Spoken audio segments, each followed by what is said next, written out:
subscribe the Complete Computer Education channel and hit the bell icon to get the first notification of the videos. नमस्कार, the complete computer education में आपका एक बार फिर से स्वागत है। आज समझेंगे हम कंप्यूटर क्या है, और ये जो वीडियो होगा CCC, PGDCA इन सभी स्टूडेंट्स के लिए होगा। अगर आप ये वीडियो देखते हैं तो ये आपके लिए जो कॉन्सेप्ट है उसको समझने में काफ़ी लाभकारी साबित हो सकता है। तो यहाँ पे ये बेसिक बिल्कुल स्टार्टिंग से हम स्टार्ट करेंगे। तो यहाँ पर हम समझेंगे कंप्यूटर क्या है। तो कंप्यूटर सबसे पहले हमारे लिए एक इलेक्ट्रॉनिक मशीन है।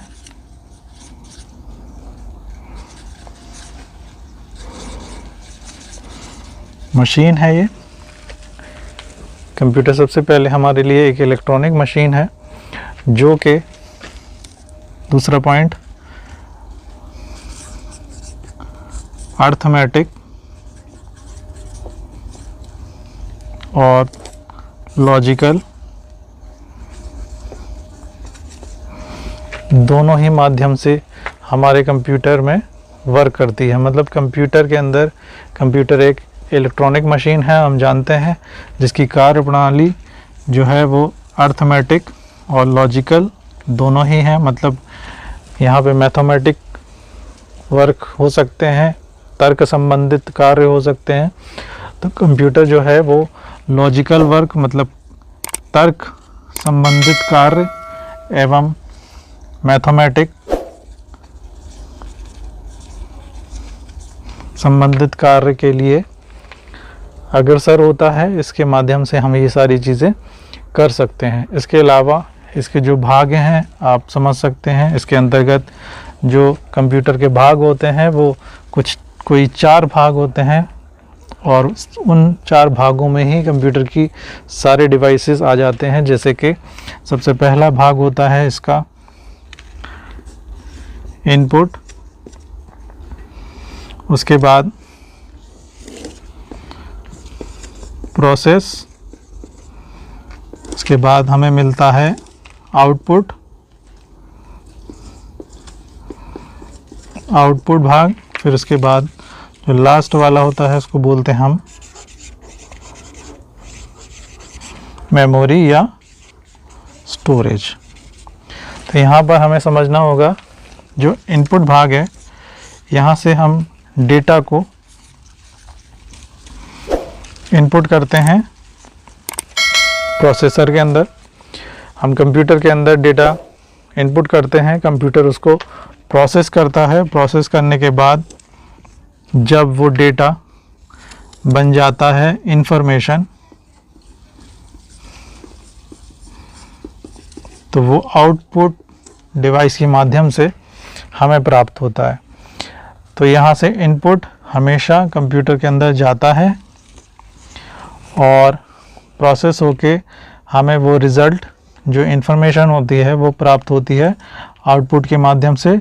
तो प्रोसेस के बाद जो इन्फॉर्मेशन है वो आउटपुट डिवाइस के माध्यम से हमें प्राप्त होती है।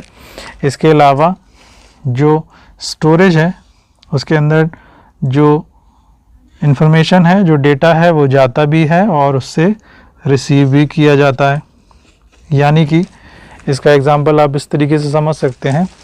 यदि आप कोई मूवी क्लिक करते हैं या कोई पिक क्लिक करते हैं अपने मोबाइल से, तो जब आप उसको क्लिक करते हैं तो वो आपकी मोबाइल की मेमोरी के अंदर जाके सेव हो जाती है। तो डेटा मेमोरी में सेव हुआ, और जब आप उसको दोबारा देखते हैं, ओपन करते हैं, तो वो मेमोरी के अंदर से आके दोबारा प्रोसेस में लोड हो।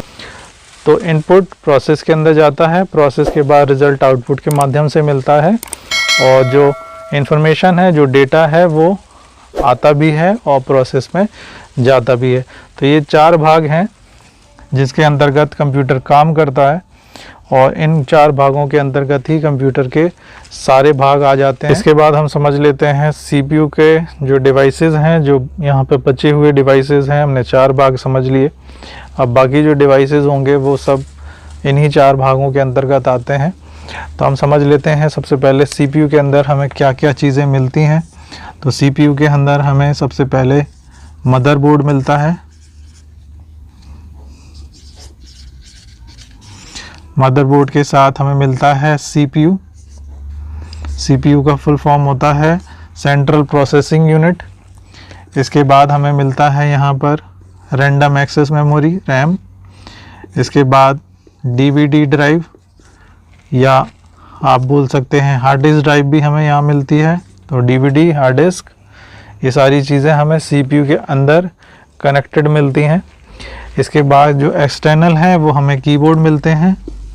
कीबोर्ड एक्सटर्नल तौर पर हम इसमें कनेक्ट करते हैं, तो कीबोर्ड। इसके बाद माउस, ये भी एक्सटर्नल तौर पर ही कनेक्ट होता है। इसके बाद आप UPS वगैरह कनेक्ट कर सकते हैं अपने कंप्यूटर पे। तो UPS जिसको बोला जाता है अनइंटरप्टेड पावर सप्लाई, जो कंप्यूटर को पावर बैकअप के लिए यूज़ किया जाता है कंप्यूटर के अंदर। और मॉनिटर एक्सटर्नल तौर पर हम यूज़ करते हैं, तो मॉनिटर। तो ये सारी चीज़ें हमें कंप्यूटर के अंदर डिवाइस के तौर पर हम यूज़ करते हैं, जिसमें मेमोरी हमें दो प्रकार की मिल जाती हैं। पहली मिलती है रैम, जो कि शॉर्ट टर्म मेमोरी की तरह वर्क करती है आपके कंप्यूटर पे। मतलब कि जब हम कंप्यूटर के ऊपर कोई प्रोसीजर करते हैं या कोई प्रोसेस करते हैं या कोई प्रोजेक्ट पे काम करते हैं, तो उस समय जो भी वर्क होता है वो हमारे मेमोरी के अंदर लोड होता है, क्योंकि वो शॉर्ट टर्म मेमोरी की तरह काम करती है। इसके अलावा यदि हम कोई फ़ाइल को सेव करते हैं, कोई प्रोजेक्ट सेव करते हैं, तो वो हमारी हार्ड डिस्क के अंदर, हार्ड ड्राइव के अंदर आके सेव होता है। तो हार्ड ड्राइव को हम बोल सकते हैं ये परमानेंट स्टोरेज डिवाइस होती है। तो दो प्रकार के स्टोरेज हमारे कंप्यूटर के अंदर उपलब्ध होते हैं, एक रैम, दूसरा हार्ड ड्राइव। इसके अलावा रोम भी होता है, जो प्राइमरी मेमोरी के अंतर्गत ही आता है। और ये मदरबोर्ड पर लगी हुई एक चिप होती है, जिसका कार्य उसके अंदर मौजूद एप्लीकेशन प्रोग्राम को बार बार रीड करना होता है। इसलिए रोम का full form read only memory हम इसको बोलते हैं, क्योंकि इसके अंदर जो मौजूद सॉफ्टवेयर है उसको बार बार रीड होने के लिए प्रोग्राम किया गया है।